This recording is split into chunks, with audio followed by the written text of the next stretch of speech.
Thank you for coming.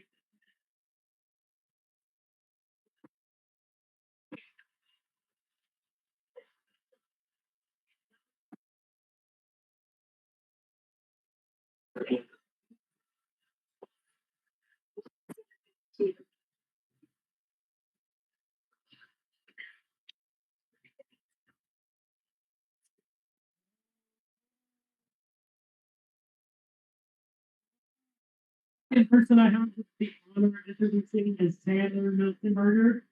And so I picked up Taylor halfway through. So I was on Taylor's committee and then there was a shuffling up the top. But that was the chair. Shit. And so I appreciate your resilience through that process. That was like an unexpected change in the middle of your dissertation journey, which and Cecil and I have exactly opposite styles. So it's like probably a very abrupt, rough transition in the middle. And so thanks for sticking with me and thanks for sticking with the process. The thing I appreciate about Taylor's research is it's very much centered on the place that she calls home. And so committed to developing and growing that place. So you'll hear about that. You are so committed to home for you. The students you to come into your classroom to help them.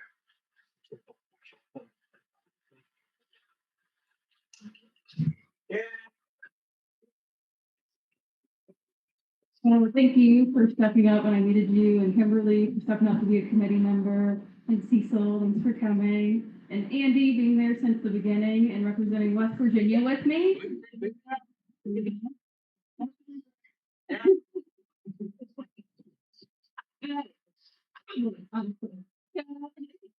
My research did focus on West Virginia, and that's because pretty much the entire state is a rural community, and that's what I wanted to focus on. With the exception of maybe 5 cities, it's all just trees and mountains, pretty much, if you've never been there. And we'll take a look at some pictures, but I focused on West Virginia and the accessibility barriers that are in these rural communities, and really with internet access. We all know since COVID, it kind of feels like we went back to normal, but everything's just technology now. You can't even apply for a job without the internet. So I really wanted to focus on that barrier and looking at OER, or open educational resources, as a mitigating factor. So OER are freely open published materials, either for teachers or students or just the public in general. The biggest thing is free textbooks, but it can also be PowerPoints, assignments, tests. Pretty much it's just education put out there for anybody for free. So I wanted to see how that could impact rural communities. And once I heard about it, if there's free textbooks out there, why does one, mainly nobody know about it, and 2, why aren't we using it? Because it's free. So if you're not familiar with West Virginia, I wanted to start with a map. And over here by the Eastern Panhandle, about where my head is Washington, D.C. We're only about an hour and a half from the Eastern Panhandle to D.C., but we're still a rural state. And this map with the different colors represents the internet access. So the darker colors is the better internet, faster, more connection. As the colors get lighter, you get worse internet, worse connection. So West Virginia is one of the smallest states in the United States, but the first thing you notice is it's not a uniform color. Kind of hard to even pick out a chunk of just one color. So even across the entire state, you can get very different experiences with the internet. And then because our state's so small, our counties are so small, and even between counties, you get very different internet. There's only about 2 that have about the same internet access across the county. So when you have students who have snow days and they're all told to work remotely, that's going to look really different between students. When they're taking online college classes, that's going to look really different, even though they're your neighbor and you live really close to each other. And then the last thing to notice, it might be a little bit hard to see the farther you get away, are white patches where there's no internet at all. And one reason for this is West Virginia is in the Appalachian Mountains. It's the only state that's completely in the mountains. And because of that, it's really expensive to put the internet infrastructure in there. And all the internet companies are private for profit, so they don't want to spend the money.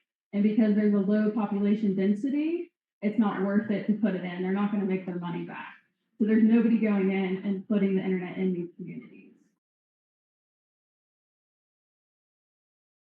So looking at the problem, the first piece is kind of our neoliberalism exclusion. And basically, if you don't have the purchasing power, you're not going to get the education.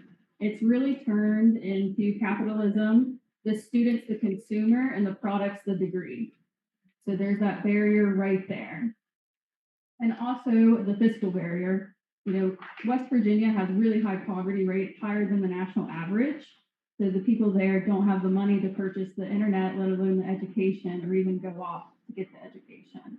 So that's really what we're looking at. That's our problem. We're stuck in these communities. And this also leads to the digital divide. I know we've heard about it a little bit today. Other people have talked about it, but that's really the difference between the rural communities and the urban communities, and the difference in that internet and the internet access. So in your urban communities, they're going to have that infrastructure, they're going to have fast internet, and then your rural, it's going to be slower. Some places still dial up where you plug in the wall. Some of you might remember that. And also, West Virginia pays a lot for our internet. We're the third most expensive in the nation at $1.88 per megabyte per second. Connecticut's the cheapest at 66 cents.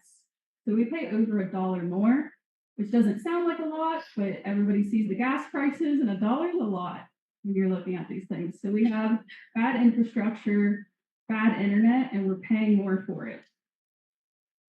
And the picture in the middle is the Robert C. Byrd Green Bank Telescope.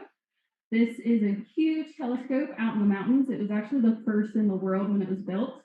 They use it to research the radio waves up in space, or aliens, or Russia, depending on who you ask.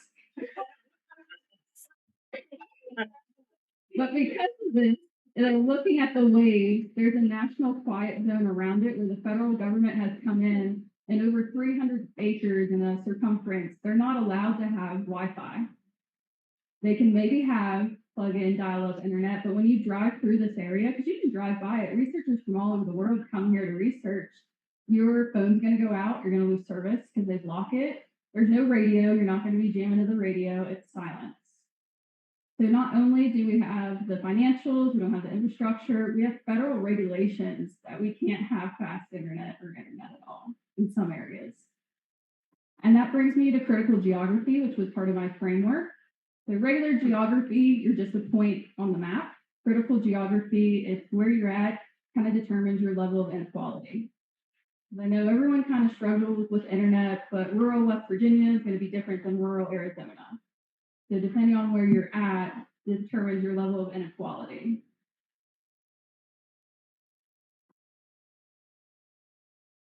So because of all this, my research question was really to look into this history of West Virginia, look into the geography with the mountains, the policies, and everything that shaped the adoption for OER in West Virginia. Because like I said, if it's free and we're a poor state, why are we not jumping on this? And if it's free and we're not jumping on it, we've got to kind of move from the substitution of just saving money to more of the critical consciousness and fighting against this capitalism of education. So my research design, like Becky, was a 3-article dissertation, so I could really dive into things. My first one was a Prisma systematic review to set the context for my other 2. This one, I looked into OER specifically in West Virginia. Spoiler, there's only one published article out there on OER in West Virginia. There's not a lot of published data on West Virginia at all. There's not really a lot for rural communities either. When you compare it with urban communities, our rural education really is lacking in the research. And I also looked into the accessibility barriers that rural community college students are facing in that review. And then my Article 2 and Article 3 go through a convergent parallel mixed methods so that I could survey and then also do follow-up interviews and tie in together the qualitative and quantitative to kind of help explain what we're doing. Article 2 focused on faculty who have adopted OER, so I can see their perceptions of it. And then Article 3 was only students who have taken OER classes, so I could dive into them as well.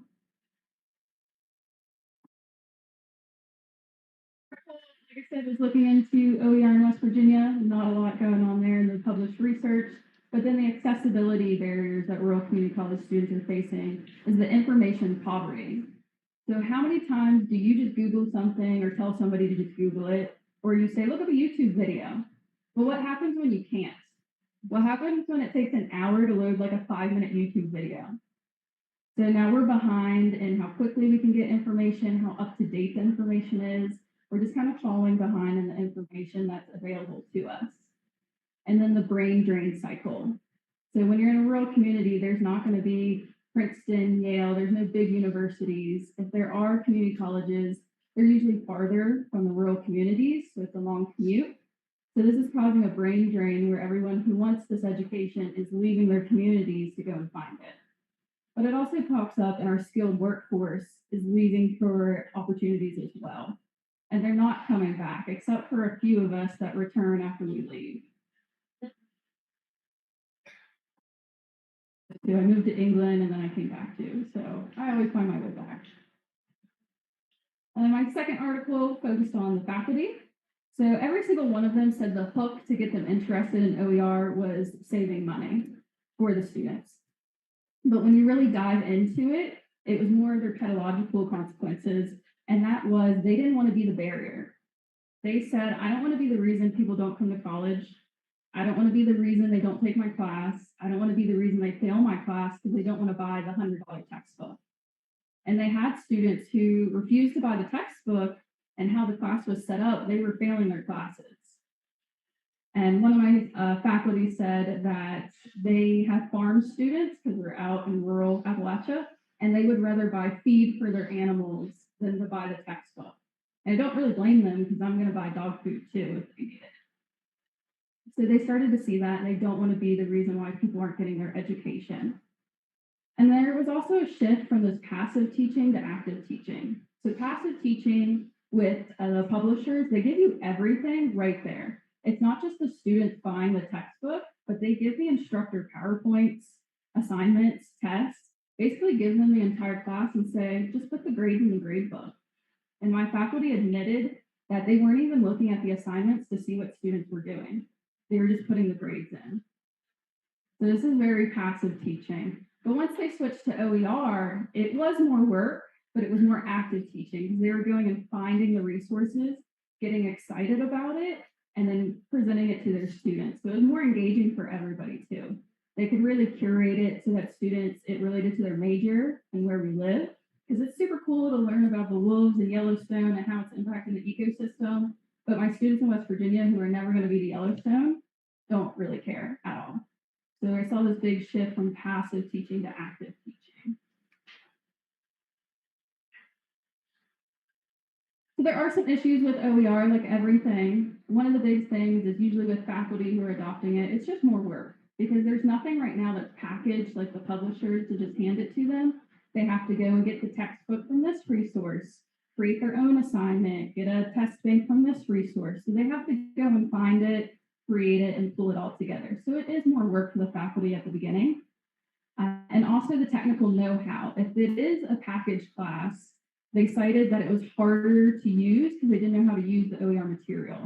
So if they didn't create it, they kind of wanted like a guide or a how-to on how to use the material.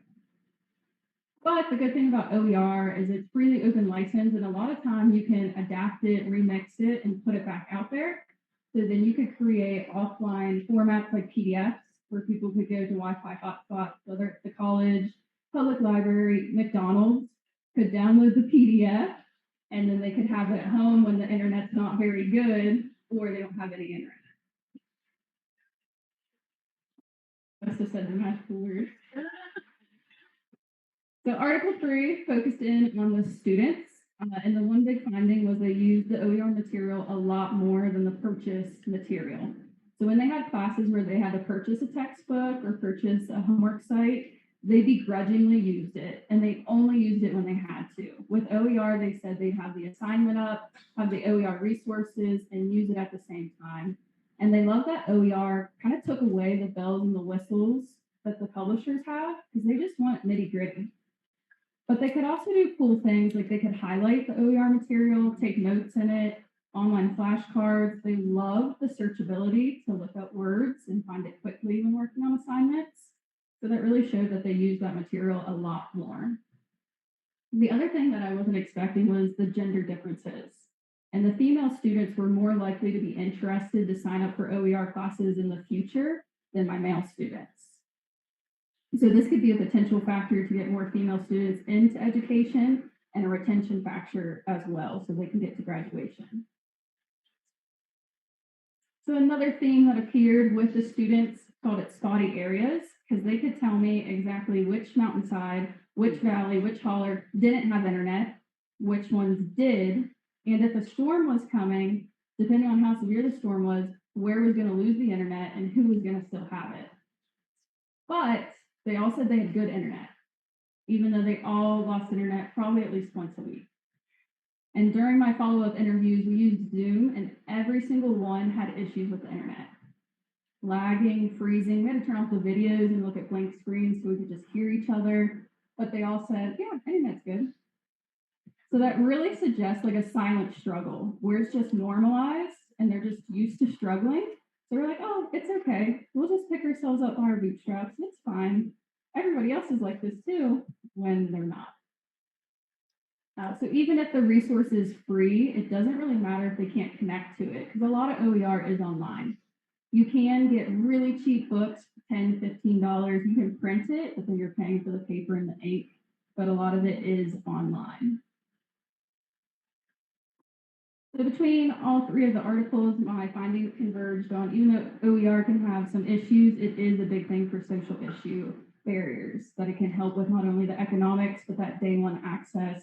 Because if you don't have the book and materials, you can't learn from it.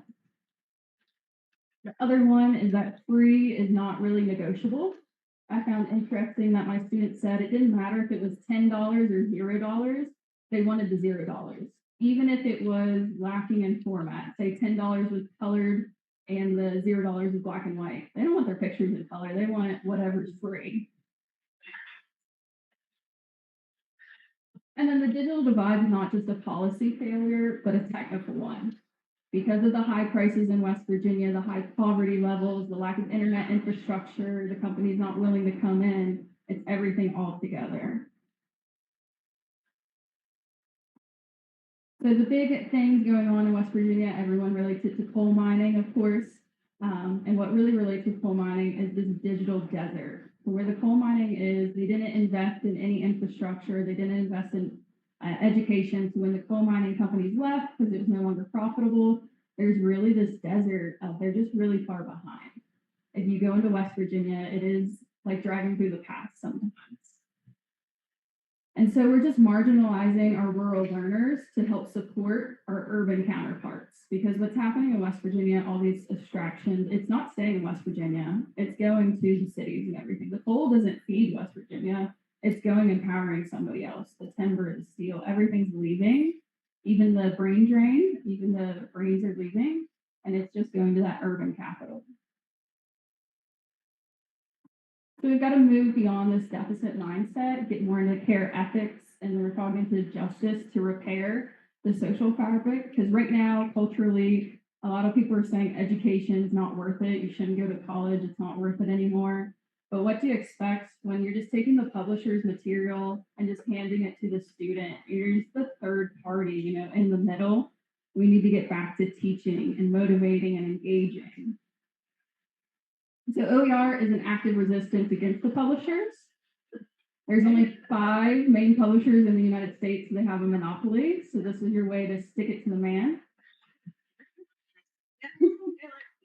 And we need a sustained professional development, not just one workshop that introduces what is OER, but sustained to go into licensing and things like that. So faculty feel empowered to do OER. So some of the limitations, I just used one single community college in West Virginia. It was self-reported data, so that's kind of where that silent struggle comes in. I was relying on them to be honest with their answers. And it does call for a longer study to look at these lived struggles.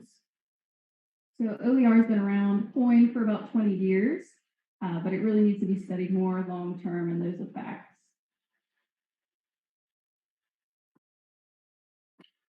So the classroom is a place where we can potentially reclaim education. Take this from capitalism back to the public good so that we're not paying for it and just feeding into that system. We're not there just to provide the materials to the students, but we're there to give that hopeful, meaningful education back to them.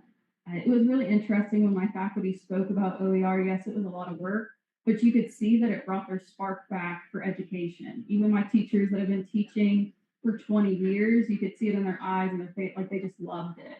And they were excited. So students in Article 3 were like, well, they were excited. I was excited. So I know that was quick. I have 250 pages if you want to read more about it. Take questions.